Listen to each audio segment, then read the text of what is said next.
Hello everyone, I am Shubham Mansal. I have secured All India Rank 2 in gate instrumentation this year. So about the gate paper this year. So this year gate paper was moderate. Almost all the topics were covered with equal weightage provided to all the subjects.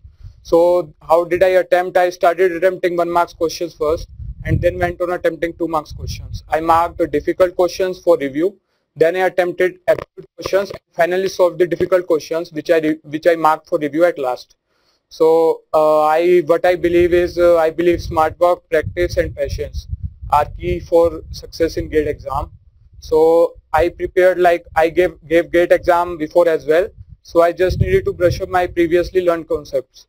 So I started preparation from first week of November. I devoted around 3 to 2 hours every day. I revised each topic thoroughly and solved previous year's questions simultaneously. After completing the syllabus, I was left with one month which I devoted for tests.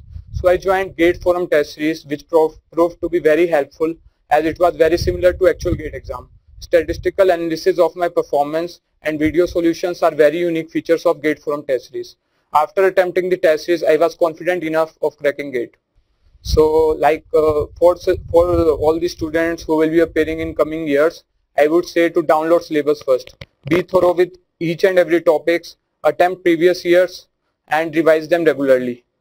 Then you could attempt the GATE Forum test series very sincerely and watch the video solutions as well, because you will get an idea of any alternate solution available. I assure you at the end you will be confident enough to achieve best ranks in GATE. So about the GATE Forum as we all know is the best coaching institute in India. The GATE program is only one such program in country which enables you to attend classes from many places. So as I already said about their test series is very good. After test, you can view the answers, note down important points. One can also discuss questions in community. It also helps in improving time management, which is most important thing in GATE, I suppose. Thank you. All the best, everyone, for your GATE exams.